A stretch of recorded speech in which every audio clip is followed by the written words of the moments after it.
Hello students, good morning to all of you. एक बार फिर से आप सबका आपकी क्लास में स्वागत है। आज हम और आप अपनी इंग्लिश ग्रामर विषय में जो हमारा जो अगला चैप्टर है, chapter number 17 future perfect tense, उसके बारे में हम लोग अध्ययन करेंगे। तो आइए चलिए हम और आप देखते हैं chapter number 17 future perfect tense.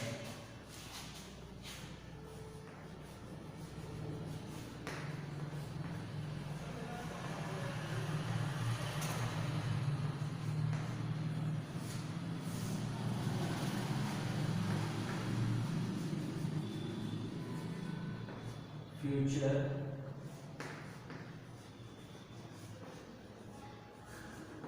Perfect tense.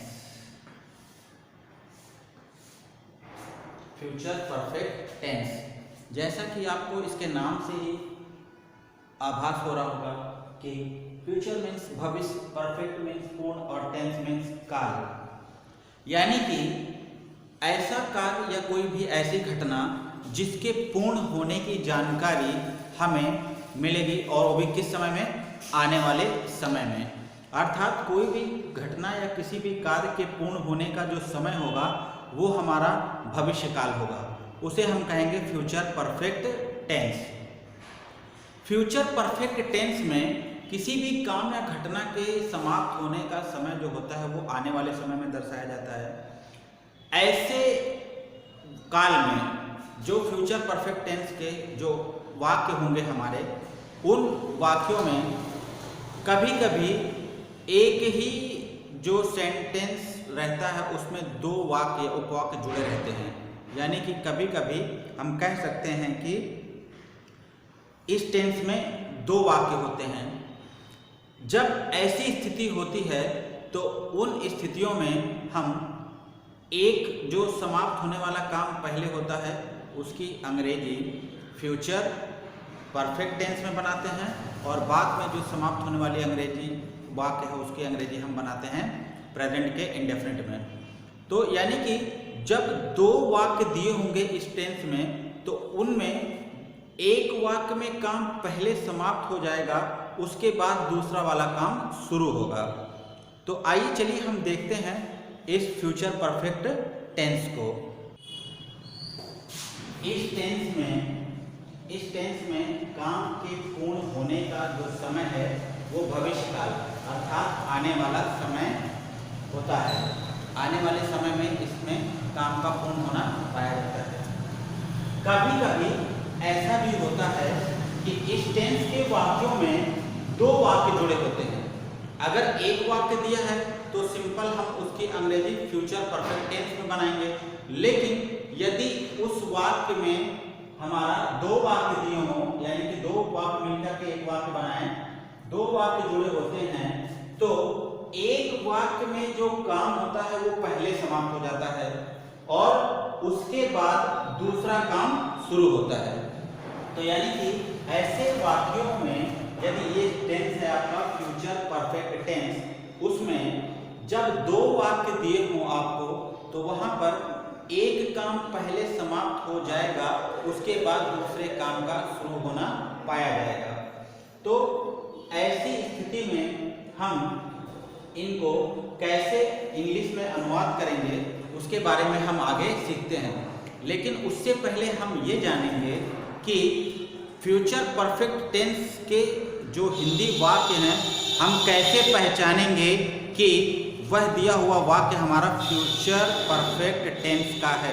तो आइए उसके लिए हम इसकी पहचान को देखते हैं। आइए हम जानते हैं इसकी पहचान। देखते हैं इसकी पहचान जो है। इस टेंस के वाक्यों में हिंदी की जो क्रिया होती है उसके अंत में चुकूंगा, चुकूंगी, चुकेगा, चुकेगी, चुका होगा, चुकी होगी, चुके होंगे, लिया होगा आदि शब्द लगे होते हैं, जिनको देखकर या जिनको पढ़कर आप आसानी से ये पता कर सकते हैं कि यह जो दिया हुआ वाक्य है वह फ्यूचर परफेक्ट टेंस में बिलोंग करता है।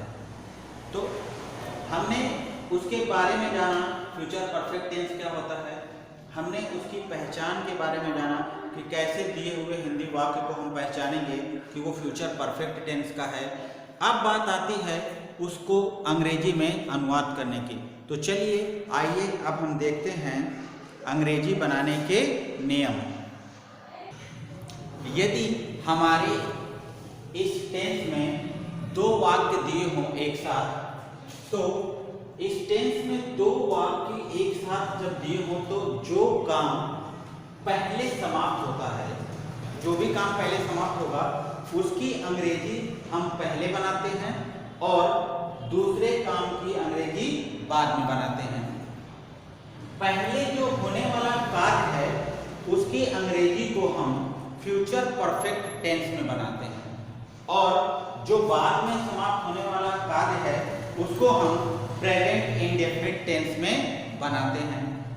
और जो हमारा पहले समाप्त होने वाला काम है जिसकी अंग्रेजी हम फ्यूचर परफेक्ट टेंस में बनाएंगे, तो फ्यूचर परफेक्ट टेंस के लिए हम एक हेल्पिंग वर्ब विल और शैल का प्रयोग करते हैं, लेकिन इस टेंस में हम विल और शैल के साथ हैव का प्रयोग करेंगे और विल और शैल के साथ हैव लगाकर क्रिया की थर्ड फॉर्म का प्रयोग करेंगे।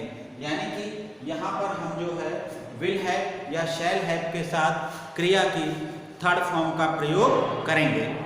तो इस प्रकार आपने देखा कि कैसे हम उसके रूल को हिंदी से अंग्रेजी में प्रयोग करेंगे।